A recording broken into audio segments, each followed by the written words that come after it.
Sink के तरफ से एक सर, किसी औरत का सर मौसी के मुंह के एकदम सामने आ गया था। बिना दम लगाए मौसा जी को खींच रही थी ऊपर की तरफ, और मौसा जी मेरे उस समय मौसा जी के बड़े भाई को ऐसा धक्का मारा कि रूम के एक साइड से रूम के दूसरे साइड चले गए।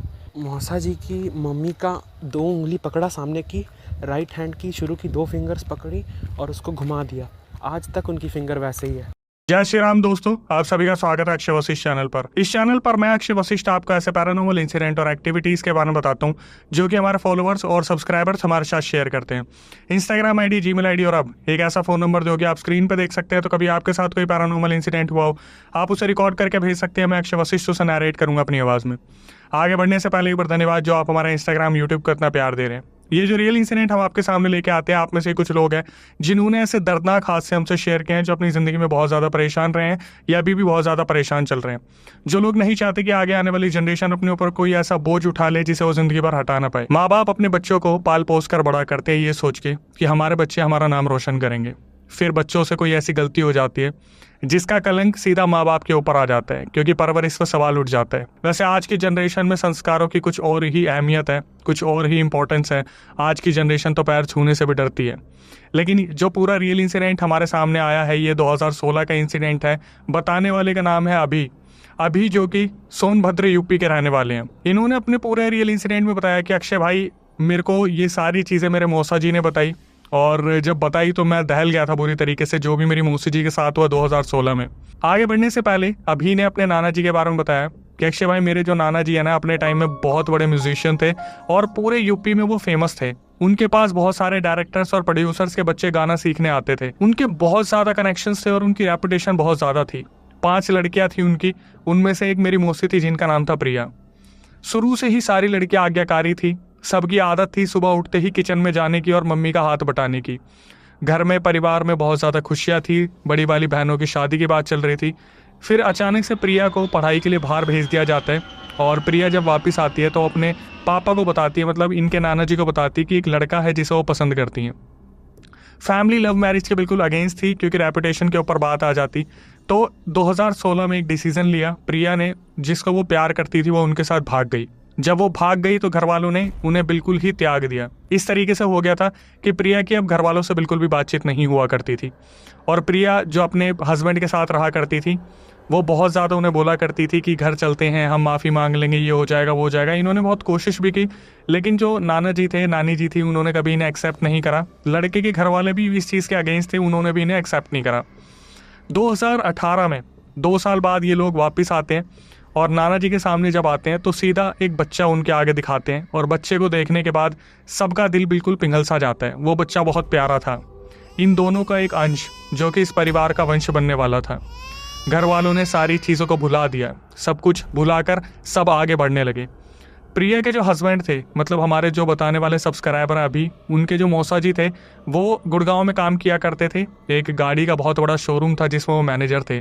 प्रिया के जो हस्बैंड थे, जब उन्होंने देखा कि घरों में हालात बिल्कुल ठीक हो गए, तो उन्होंने नाना जी को बताया कि अब हम काम पे वापस जाने वाले हैं। गुड़गांव में फ्लैट लिया है, वहाँ पर हम रहेंगे। नाना जी ने और जितने भी बड़े थे करके उन्होंने सबने आशीर्वाद दिया, बच्चे को गले से लगाया। काफ़ी टाइम बाद ऐसा हुआ था कि घर में ऐसी खुशियाँ आई थी, और फिर ये लोग 2018 में गुड़गांव में मूव कर गए।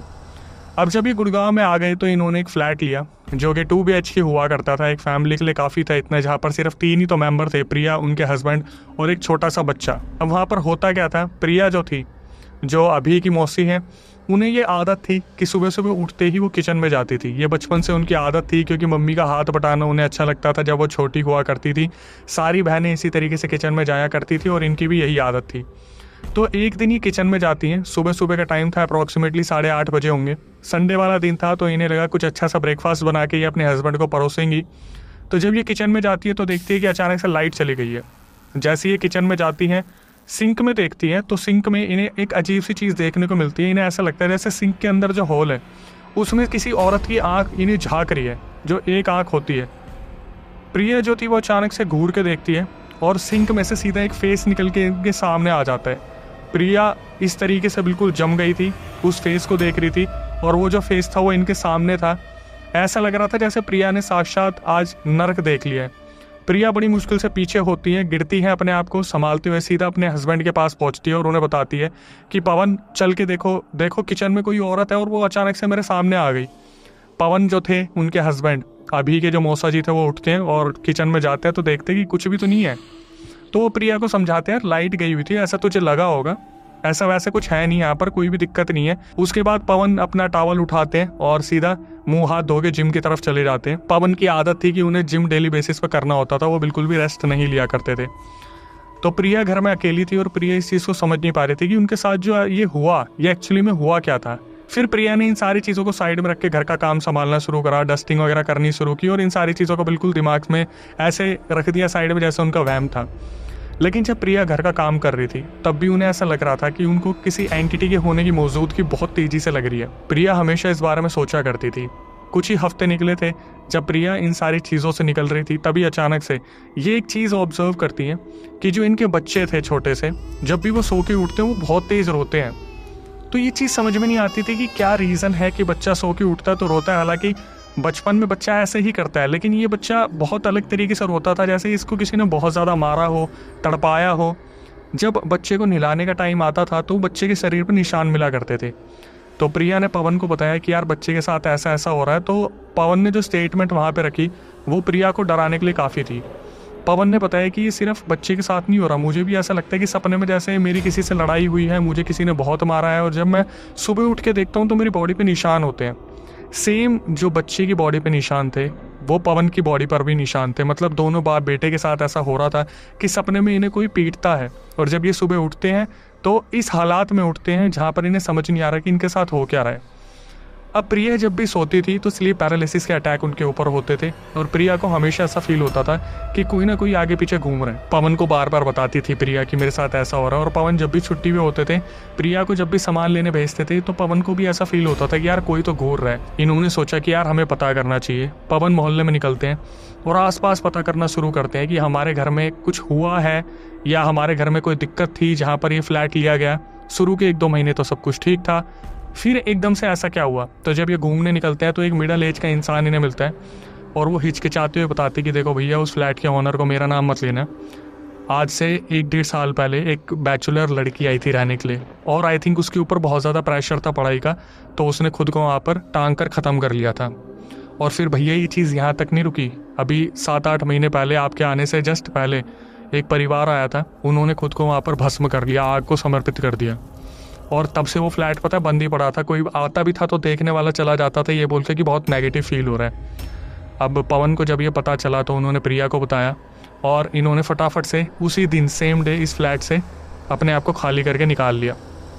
अब ये दूसरे फ्लैट में चले गए। उस फ्लैट में गए, वो फ्लैट बहुत सुकून वाला था। वहाँ पर जैसे ही पवन और प्रिया के पैर पड़े, बच्चा भी बहुत खुश था और पवन की लाइफ में एक्सट्रीम चेंज आया कि ऑफिस में उनके प्रमोशन होने स्टार्ट हो गए और सब कुछ बहुत बढ़िया होना स्टार्ट हो गया। लेकिन कहते किस्मत को क्या ही मंजूर होता है, कुछ ही वक्त बीता था, मुश्किल से 2-3 महीने निकले होंगे। इनके सामने वाले घर में एक मुस्लिम फैमिली रहने आ गई। मुस्लिम फैमिली जब रहने आई तो उनका रवैया बहुत अजीब था। मतलब घर के मर्द तो सारे ठीक थे लेकिन जो औरतें थी वो बहुत चिड़चिड़ी थी, उनकी आपस में बहुत ज़्यादा लड़ाइयाँ हुआ करती थी। तो जो प्रिया का बेटा था वो थोड़ा सा बड़ा हो गया था और वो अपने हाथ पैरों पर चल के गली में खेला करता था, बॉल को इधर उधर फेंक देता था। तो कितनी बार ऐसा हुआ कि बॉल को उठा के उस बच्चे ने सीधा सामने वाले घर में फेंक दिया जो कि उन मुस्लिम का घर हुआ करता था। तो कितनी बार ऐसा होता था कि वो जो मुस्लिम फैमिली हुआ करती थी उनके घर में सब्जी बन रही होती थी और वो बॉल उस सब्जी में जाके गिर जाती थी। तो उस मुस्लिम लेडी की और प्रिया की बहुत ज़्यादा लड़ाई हुआ करती थी और पवन जो थे वो घर पे होते नहीं थे और जो मुस्लिम घर के जो मर्द थे वो भी काम पे जाया करते थे। तो जब वो वापस आया करते थे वो औरतों को समझाया करते थे कि आपस में क्यों लड़ रहे हो, हम तो एक ही मोहल्ले में रहते हैं। और मर्दों का जो सलाह मशवरा हुआ करता था वो एक रहा करता था, लेकिन जो घर की औरतें थी वो हमेशा लड़ा करती थी। कितनी बार ऐसा हुआ है कि घर के बाहर कूड़ा फेंकने पर इनकी इतनी बड़ी लड़ाई हो गई कि प्रिया ने 1-2 बार तो पुलिस को बुला लिया था। पुलिस वाले आते थे, इनकी सुलह करवा देते थे और फिर भी इनकी आपस में कोई ना कोई किसी न किसी बात पर लड़ाई हुआ ही करती थी। अब हुआ क्या करता था, जो सामने मुस्लिम आंटी थी वो बहुत गंदी गालियाँ दिया करती थी और जो प्रिया थी उनके स्वभाव में ऐसा था ही नहीं, ना उन्हें ऐसी कभी परवरिश मिली कि उन्होंने गाली गलौज सीखा हो। तो प्रिया वहाँ पर दब जाती थी, लेकिन प्रिया भी अपनी तरफ से पूरी कोशिश करती थी कि वो भिड़ पाए। लेकिन जब सामने से मुस्लिम वाली जो आंटी थी वो गाली गलौज करती थी तो प्रिया को दबना पड़ता था। एक दिन बात बहुत ज़्यादा बढ़ गई जब मुस्लिम आंटी ने इनके घर के सामने चिकन की हड्डियाँ फेंक दी अब ये लोग चिकन नहीं खाते थे, नॉन वेज से इन्हें बहुत ज़्यादा हेट थी, घर में पूजा पाठ हुआ करता था, तो लड़ाई इतनी ज़्यादा बढ़ गई कि मर्दों को भी आपस में भिड़ना पड़ गया इस चीज़ के लिए। अब पवन जो थे वहाँ पे अकेले पड़ रहे थे और मुस्लिम फैमिली में और भी लोग थे, तो वो बहुत ज़्यादा हावी पड़ रहे थे पवन के ऊपर। तो पवन को यही लग रहा था कि भगवान इस चीज़ का कोई तो सोल्यूशन मिले, और सोल्यूशन मिल गया। अचानक से ऑफिस वाले बोलते हैं कि यार आप अपनी ब्रांच में तो बहुत अच्छा परफॉर्म कर रहे हो, गुड़गांव की हमारी एक दूसरी ब्रांच है, वहाँ पर जो है चीज़ें बहुत ज़्यादा वीक चल रही हैं, सेल्स नहीं हो पा रही, तो आपका तबादला हम उस ब्रांच में कर रहे हैं। पवन ने जब इस चीज़ को सुना तो पवन बहुत ज़्यादा खुश हो गए कि चलो फाइनली मुझे एरिया चेंज करने का मौका मिलेगा, तो इस फैमिली से मुझे छुटकारा मिलेगा जो सामने मुस्लिम फैमिली है। पवन अपनी वाइफ को लेकर उस एरिया से मूव हो गए और किसी दूसरे फ्लैट में चले गए। जब ये उस फ्लैट में पहुँचे, वहाँ पर जाने के बाद इन्होंने देखा घर बहुत बहुत लग्जीरियस है। मतलब ऑफिस वालों ने जो रेफ़र किया था इन्हें घर, कम पैसे में बहुत अच्छा था, पूरा ऑर्गेनाइज, पूरा फर्निश्ड। और जैसे ही पवन प्रिया अपने बच्चे के साथ वहाँ पहुँचते हैं, वो बहुत ज़्यादा खुश थी। इनकी आत्मा तृप्त हो गई कि चलो फाइनली अब हम एक अपार्टमेंट में आ गए हैं। ये कोई कॉलोनी का घर नहीं था, ये एक अपार्टमेंट था जहाँ पर सारी फैसिलिटीज़ थी, मेंटेनेंस था, नीचे शॉप्स थी, सब कुछ बहुत बढ़िया था।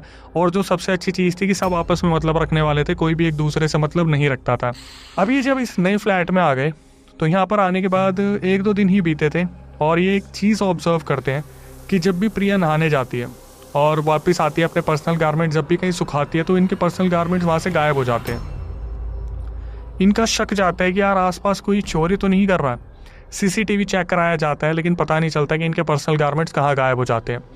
अब जो सोचने वाली बात है कि पर्सनल गारमेंट 1 2 3 4 5 6 7, अगर इनके 7 के 7 जोड़ी हैं तो ये नहा के आएंगी, सुखाएंगी और अगले दिन या फिर शाम को चेक करेंगी तो पर्सनल गारमेंट इनका गायब हो जाता था।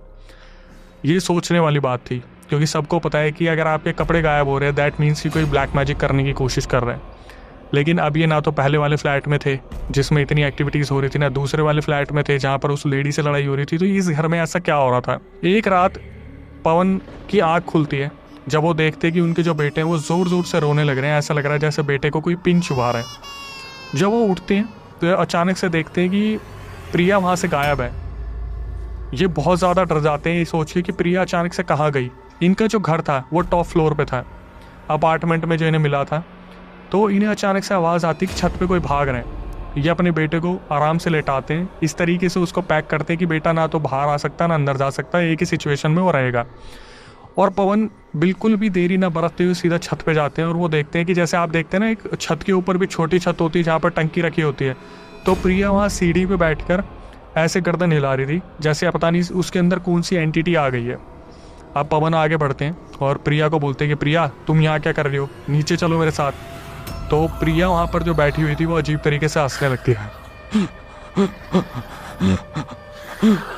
तो पवन बोलते प्रिया तुम्हारा दिमाग खराब है, तुम अपने बच्चे को छोड़ के ऊपर आ गई हो। फिर पवन को लगता है यार मैं इसमें चिल्ला क्यों रहा हूँ, कि ये स्लीप वॉक तो नहीं कर रही है कि नींद में चलने लग गई हो।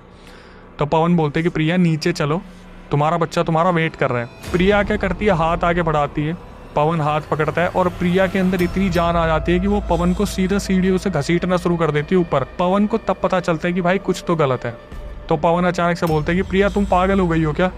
और प्रिया उधर से बोलती है हाँ मैं पागल हो गई हूँ, पागल हो गई हूँ। तो पवन बोलते हैं ये आवाज़ कैसे बदल गई? बोलते प्रिया तुम ठीक तो हो, क्या हो गया तुम्हें? उधर से आवाज़ आती है प्रिया। कौन प्रिया? मैं लेके जाऊंगा इसको, मैं लेके जाऊंगा इसको, लेके जाऊंगा, मेरे आका ने हुक्म दिया है मुझे। अब ये देखने के बाद पवन हक्के बक्के हो गए कि ये क्या बातें चल रही है।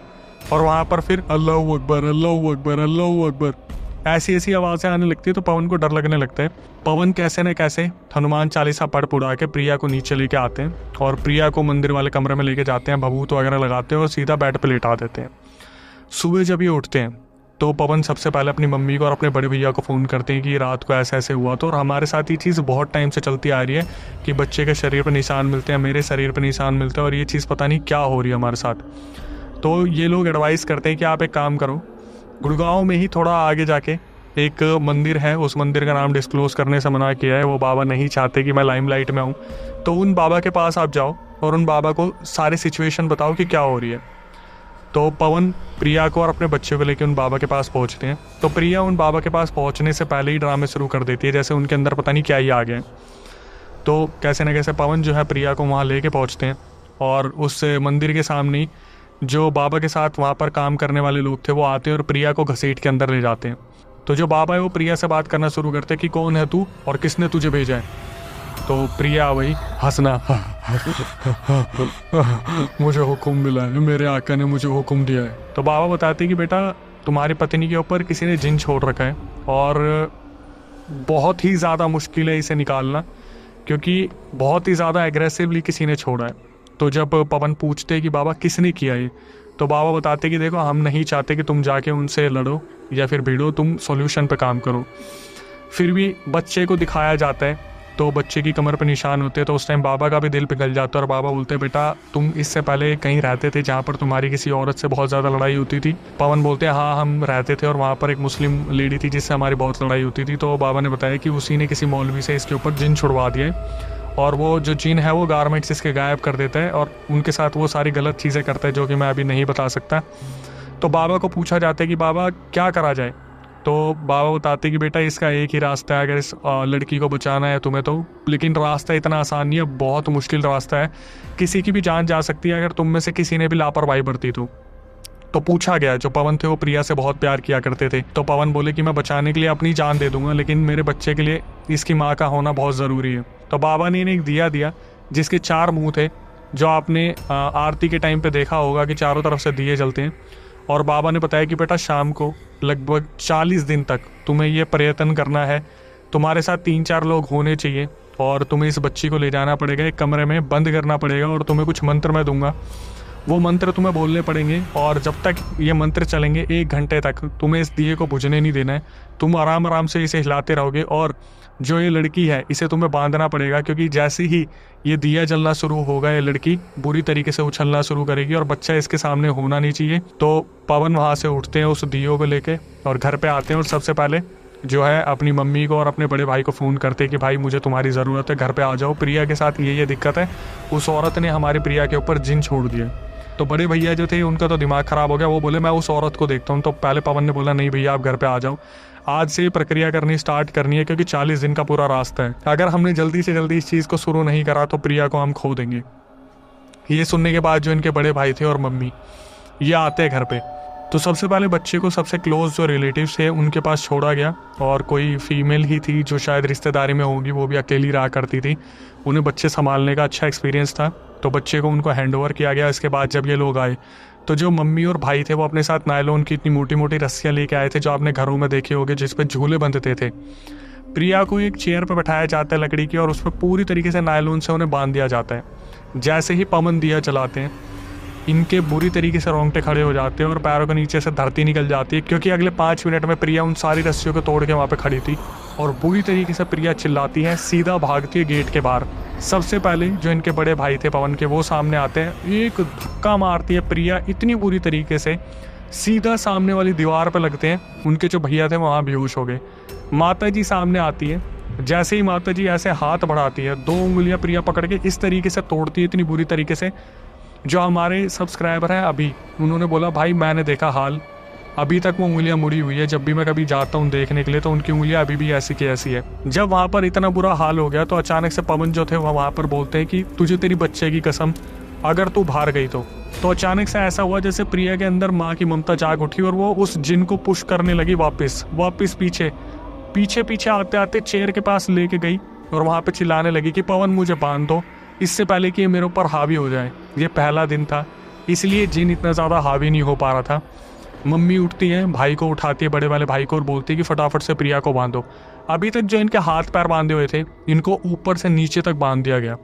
अब मेन मुद्दा आ रहा है कि 1 रात निकली, 2 रात निकली, 3 रात निकली, लेकिन अब प्रिया को खाना कैसे खिलाया जाए, क्योंकि अपने हाथों से तो वो खाएगी नहीं।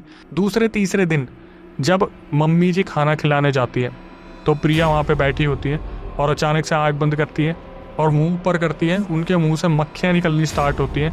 ये पूरी नायलॉन की रस्सियों को तोड़ के पूरी प्लेट उछाल देती है और माँ का गला पकड़ लेती है। उसी टाइम जो वहाँ पर पवन खड़े थे वो हनुमान जी की तस्वीर लेके इनके सामने लाते हैं तो ये जलना शुरू होती है, पीछे हो जाती है बिल्कुल, और फिर दोबारा इनको नायलॉन से पूरी अच्छी तरीके से बांधा जाता है जहाँ पर सिर्फ इतना सा स्पेस था नाक और मुँह का कि जहाँ से सांस आ पाए।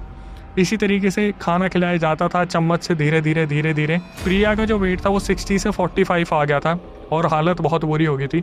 39th डे जब आया तब तक प्रिया ऐसी हो गई थी कि शायद वो किसी भी टाइम अपना दम तोड़ सकती है। तो ये बाबा को फ़ोन करते हैं, जो पवन थे, बताती कि ऐसे ऐसे सिचुएशन हो गई है, अब क्या करना है। तो पवन को बाबा जी बोलते कि बेटा आज की रात निकाल दे, कल सुबह इसे मैं इसके शरीर से भस्म कर दूंगा, क्योंकि इधर से ये लगे हुए थे, उधर से बाबा जी अपनी तरफ से लगे हुए थे। 39 की नाइट को पवन चिल्ला के बोलते कि इसके शरीर को छोड़ के चला जा, मैं इससे प्यार करता हूँ, मैं इतना कमज़ोर नहीं हूँ कि इसे इस तरीके से जाने दूंगा। और जिन अचानक से सामने आते हैं और यही बोलते हैं कि मेरे आका इसे छोड़ के जा रहे हैं, तुमने उन्हें बहुत तड़पाया है, इस जन्म में नहीं, वो अगले जन्म या किसी भी जन्म में तो वो तुमसे बदला ज़रूर लेंगे और तुम्हारी आत्माओं को नरक में लेके जाएंगे। वहाँ पर इतनी सारी चीज़ें होते देख पवन ने फिर भी अपने आप को मजबूत करा और बोला चला जा मेरी बीवी के शरीर को छोड़ के, मैं यही चाहता हूँ कि तू चला जा। वो जिन गाली गलौज करना शुरू करता है, इधर से पवन भी गाली गलौज करना शुरू कर देते हैं। 48th मॉर्निंग में इनकी आंख झपकियाँ खा रही होती हैं, तो अचानक से पवन देखते हैं कि जो प्रिया है उसका मुंह ऊपर होता है और एक भाप सी निकली और सीधा जो इनकी खिड़की थी उसका कांच तोड़ के वो बाहर चली गई। उसके बाद प्रिया सीधा मुंह नीचे करके गिरती हैं और कम से कम 2-3 दिन प्रिया बिल्कुल भी नहीं उठी। उनका शरीर इतना कमज़ोर हो गया था जहाँ पर वो रिकवर भी नहीं कर पा रही थी। बाबा जी को बताया जाता है कि ऐसे ऐसे इनके साथ हुआ है, तो बाबा जी बोल देते हैं कि अब ये बिल्कुल मुक्त हो गई है। लेकिन बाबा जी ने फिर भी यही बोला कि शरीर को रिकवर करने में कम से कम 1-2 साल लग जाएंगे और कभी भी ऐसा हो सकता है कि प्रिया की तबीयत खराब हो जाए, तो भगवान के हमेशा इन्हें आसपास रखना, इन्हें आस्था में डाल दो। तो ये सब होने के बाद प्रिया भी बच गई, बच्चा भी बच गया, पवन भी बच गए, जो बड़े भाई थे वो भी बच गए, मम्मी की हाथ की उंगलियां टूट गई। लेकिन अभी ने बताया कि भाई मैं पता है कैसे पता कर लेता था कि घर में कुछ ना कुछ गलत चल रहा है, क्योंकि फ़ोटोज़ हमारे पास आती थी, जैसे बहनों के पास फ़ोटो सर्कुलेट होती कि आज प्रिया की यह हालत है, तो ये छुपके से देख लेते थे, क्योंकि इनकी तो मौसी थी। फिर एक दिन जब इन्होंने अपने मौसा से पूछा तो मौसा ने इनको विस्तार में सब कुछ बता दिया। अब सब कुछ बिल्कुल ठीक है, लेकिन अभी ने बताया कि भाई बहुत बार ऐसा होता है कि मौसी दिवाली और होली पे बहुत ज़्यादा बीमार पड़ जाती हैं, अदरवाइज़ वो पूजा पाठ बहुत ज़्यादा करती है, तो अब वो बिल्कुल ठीक है। और वो जो जिन छोड़ा गया था उसे पता नहीं वापस भेज दिया गया, क्या हुआ, लेकिन हमारा घर बिल्कुल ठीक हो गया है। तो आखिर में आके moral of the story conclusion में मैं क्या आपको बताऊं, जहाँ पर मैं 100 बार बता चुका हूँ कि नए घर में जाने से पहले, प्रवेश करने से पहले एक बार पूजा पाठ करवा लो, हवन करवा लो, उसके बारे में थोड़ा सा पता करवा लो। लेकिन शहर की ऐसी भक्ति भीड़ में इंसान इतना बिजी हो गया काम काज के बीच में कि वो इन सब चीज़ों पर ध्यान ही नहीं देता। और देखो किस तरीके से अपने ऊपर ये न्योता दे लेते हैं कि चीज़ें हावी हो जाएं। पहली बार इन्होंने चौकन्ना होकर चीज़ें करी, दूसरी बार देखो किसी ऐसे से लड़ लिए ये जिन्होंने जिन छुड़वा दिया। और जिन किस चीज़ से छुड़वाया, मैं हमेशा ये सोचता आ रहा था जब रिकॉर्डिंग सुन रहा था स्टार्टिंग से, अच्छा गारमेंट से, लेकिन बाद में पता चला कि उस औरत ने जिस मौलवी से जिन छुड़वाया था वो एक फ़ोटो के थ्रू छुड़वाया था। मतलब आज के टाइम पे देख लीजिए ब्लैक मैजिक और ये सारी चीज़ें इस लेवल पे चली गई है जहाँ पर आपकी फ़ोटो काफ़ी है। हालांकि फॉरेन कंट्रीज़ में ऐसी बहुत सारी रील्स वायरल होती है कि घर के पीछे फ़ोटो दबी मिली, उन पे क्रॉस लगा हुआ है, अजीब से सिंबल बने हुए हैं और बहुत सारा ब्लैक मैजिक का सामान मिला है। तो ये चीज़ पॉसिबल है कि आपके फ़ोटो से ब्लैक मैजिक हो सकता है। किसी दिन विस्तार में बताऊंगा कि ये चीज़ मेरे ऊपर कैसे हुई थी। हाँ, ये एक बार मेरे ऊपर भी हुआ था जहाँ पर मेरे ऊपर तंत्र विद्या यूज़ की गई थी फैमिली डिस्प्यूट के लिए। मैंने आज तक नहीं बताया, मैंने ज़रूरी नहीं समझा, लेकिन मैं आपको दिखा देता हूँ उसकी एक निशानी जो मेरे साथ हुआ था। आज तक मेरे साथ जो हुआ था उसका निशान नहीं गया, अगर आप देख पा रहे तो देख लीजिए, लेकिन फिर कभी मैं इसे बताऊँगा शायद किसी बड़े पॉडकास्ट शो में। तो यहाँ पर मैं यही कहूँगी, थोड़ा सा ध्यान रखिए जितना ज़्यादा हो सके चीज़ों का, और थोड़ा संभल के रहिए, फालतू के लड़ाइयों में मत पड़िए, थोड़ा सा बच के रहना ज़रूरी है। अगर ऐसे कॉलोनियों के बीच में रह रहे तो सामने वाला जो इंसान है लड़ेगा आपसे, लेकिन वो सामने से वार नहीं करेगा, वो तांत्रिक को ढूंढेगा, मौलवी को ढूंढेगा, बाबा को ढूंढेगा, ताकि आपके ऊपर कोई ना कोई हमला हो। इसके बाद हमारी आपसे क्या ही रिक्वेस्ट होती है, जो नए व्यूअर्स हमारे चैनल पे आए भाई, इतनी सी रिक्वेस्ट है कि चैनल को सब्सक्राइब कर लो, बेल नोटिफिकेशन ऑन कर लो, क्योंकि रियल इंसिडेंट जिस तरीके से हम लाते हैं, एक एक चीज़ बताते हैं, कनेक्ट होते हैं, आपसे हमारी सिर्फ इतनी रिक्वेस्ट होती है कि भाई चैनल को सब्सक्राइब कर लो ताकि हमारा मोटिवेशन बढ़ा रहे, हम इसी तरीके से काम करते रहें। और इसके बाद एक और चीज़ जो मैं आपको बता दूं, जिस तरीके से सब्सक्राइबर्स हमें रियल इंसिडेंट भेजते हैं, वैसे ही हमारा जो दूसरा चैनल अक्षय वशिष्ठ शो, उसे भी सब्सक्राइब कर लीजिएगा, बेल नोटिफिकेशन ऑन कर लीजिएगा, क्योंकि उस चैनल पर सब्सक्राइबर आके पूरा रियल इंसिडेंट बता रहे हैं कि उनके साथ क्या हुआ या उनके रिलेशन में किसी के साथ क्या हुआ। अगर आप चाहते तो आप भी आ सकते हैं, आप क्यों पीछे हट रहे हैं। सीधी सी प्रक्रिया मैं आपको बताया, तुम स्क्रीन डिस्क्रिप्शन पर जो नंबर दिख रहा है उस पर पूरा रियल इंसिडेंट रिकॉर्ड करके भेज दीजिए और मेंशन कर दीजिए भाई पॉडकास्ट में आना चाहते हैं। रिकॉर्डिंग को रिव्यू किया जाएगा, उसके बाद आपको बुलाया जाएगा। दिल्ली में हमारा सेंटर है जनता जनार्दन के सामने, हम भी इसी तरीके से कैमरे पर बैठ के चर्चा करेंगे और फिर उनको अगर कुछ अवेयरनेस लायक मिल जाए तो उससे ज़्यादा हम क्या ही चाहते हैं। कभी आपके साथ कोई पैरानॉर्मल इंसिडेंट हुआ हो तो आप उसे रिकॉर्ड करके भेज सकते हैं। मैं अक्षय वशिष्ठ उसे नरेट करूँगा अपनी आवाज़ में। प्रक्रिया बिल्कुल सेम है। व्हाट्सअप नंबर स्क्रीन डिस्क्रिप्शन पर दिख रहा है। इंस्टाग्राम, यूट्यूब को जो आप प्यार दे रहे हैं इसी तरीके से बनाए रखिए। फेसबुक अभी एक्टिवेटेड नहीं है, स्क्रीनशॉट में लगा रहा हूँ। अगर आप इसे फॉलो कर रहे हैं तो अनफॉलो कर लीजिए, क्योंकि इस पेज की रिस्पॉन्सिबिलिटी अभी हम नहीं ले रहे हैं। बहुत ही गंदी सिक्योरिटी है इंस्टाग्राम फेसबुक की, जो हमारे पेज तक को बचा नहीं पाए। लेकिन ठीक है, आगे जाके डेवलप कर लेंगे। लेकिन जितना ज़्यादा हो सके इस पेज से दूर रहिए, क्योंकि यहाँ पर बहुत सारे स्कैम हो सकते हैं। आखिरी में यही कहूँगा, जितना ज़्यादा हो सके अपने परिवार के पास रहिए, जितने ज़्यादा हो सके उनके करीब रहिए, माँ बाप से प्यार बनाए रखिए, छोटी छोटी चीज़ों से उनको खुश करते रहिए। बड़ी चीज़ों की उन्हें उम्मीद नहीं होती, इस उम्र में आके उनका सहारा बनिए। टिल देन, नई वीडियो नए पॉडकास्ट आने तक stay tuned with the channel. बोले कि उसी औरत ने किसी दूसरे मौलवी को दे दिया था फ़ोटो उनका, मेरी मौसी का। उस फ़ोटो से उस मौलवी ने मौसी के ऊपर जिन छोड़ दिया। एक रूम में जाना है, लाइट बंद करना है, दरवाज़ा बंद करना है और वहाँ पर कोशिश करना कि जो मौसी थी उनको बांध के रखना।